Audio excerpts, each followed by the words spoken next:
Wala naman akong panawagang mag-resign siya eh. Saan kaya niya nakuha yun? Baka may nagbulong na naman sa kanya. Quick reaction lang po dun sa sinabi ni SP na hindi niyo matitibag yung Senado under his term and kayo raw po yung dapat mag-resign, hindi siya. Wala naman akong panawagang mag-resign siya eh.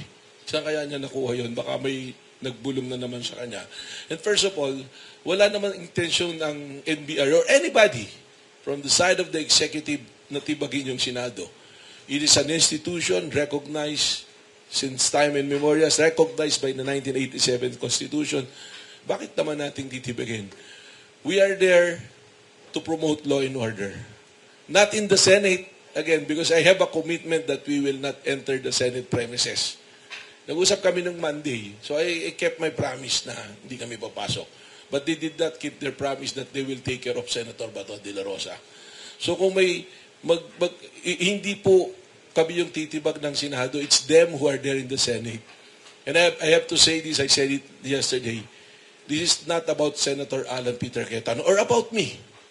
Magka-schoolmate po kami niyan sa law school. This is about the rule of law. This is about law and order. So, I don't know if I have to comment pa doon sa sinabi niyang hindi nila natibag. Talagang, yung pangalan ko, sinama pa no? Doon sa pagsasabi niya, no? No, but the thing is, it's not all about him. It's about law and order. It's about promoting the law. It's the institution na ang Senate is one of the institutions that's supposed to be promoting the law and true to their words. Hindi ito about Senate leadership. This is about law and order. There is a warrant issued by a competent court recognized in our jurisdiction. Hindi naman yata pwede na pag senador ka, hindi ka pwedeng managot sa batas. It's happened. Meron ng pangyayari niyan. Senator De Lima was arrested in the grounds of Senate. Senator Trillanes. If you remember, Senator Enrile, after he delivered his long privilege speech, he surrendered to the arresting authority. Of all the people who should understand law enforcement, it should be Senator Bato de la Rosa, being a member of the law enforcement, being the chief of police one time in his life. So, I think the people who is watching was reasonable enough, who will do a reasonable conclusion, makikita po nila ano talaga yung nangyari. So, kami naman po, we're very transparent sa NBI. I've seen our men, and some of you are witness to that, hanggang umaga, we submit them to the process of the law. So, nakita nyo naman po talagang the attack is to the NBI. But ako po, I will not let the people of NBI be disillusioned on this. Mahirap naman porque sabi mo, senador ka. That's a feudal thinking Senador kami. Dapat hindi kami ganito. Every one of us should be treated equally po. Ako, director po ako ng NBI. I'm given a mandate to promote it. Pero hindi ko sasabihin na hindi ako pwedeng hindi na ako gagalaw. Kasi director ako, igalang. No. We are servants of the people. Kung meron nung unang magbibigay ng halimbawa sa tao kung ano yung tamang gagawin, are those people who are vested with powers and authority. Siguro listen po natin yung feudal thinking na senador ako.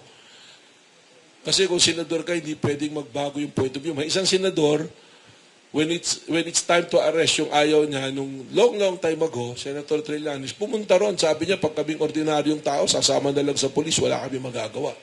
Pero ibig sabihin, pag senador ka na, hindi na pala ganun. Tutulo ko palang patakasin yung mga senador na kailangan managot sa batas. So again, ma'am, it's not about me and Senator Alan Peter Cayetano. It's about promoting law and order dito po sa bansa natin. And it's about time na people should realize hindi po yung pwesto yung tinitingnan natin dito kung ano yung ginawa mo, kung naaayon ba to sa batas at sa tama o mali. By the way, sir, where is Bato now? Do you have any information you can share with us? Kung meron man po, I have to apologize because it's a part of our process sa law enforcement. So, mahirap naman po mag-announce na nandito siya.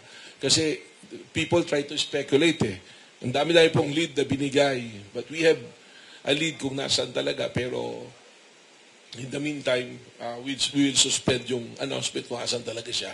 But again, sinabi ko naman yun, if there's somebody who is a person that should be asked, unang dapat tanongin si Senator Robin Padilla dahil siya yung huling kasama.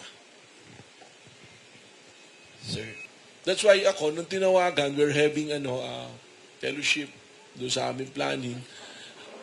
I'm really insisted, nagpa-interview talaga ako, wala, nandito kami. At sigurado akong walang tao sa Senado. Because what was told to me by the senators, sa loob ng Senate, binabaril sila. And the ballistics ng bala, yung papasok, makikita nyo yung ballistics, papunta lahat sa GSIS yung tamaan ng bala, walang papunta sa Senado. They were never put in danger.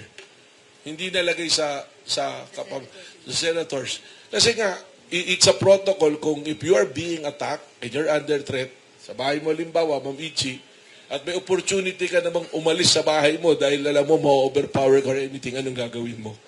Dapat the first thing that you did, evacuate mo na yung, lalo na yung mga senators. Kasi importanteng mga tao yan. Diba? So there is a danger. But you stayed until 12:30. Yung pinakahuling umalis, 2:30 a.m. Tumakas pa, di ba? Yun lang.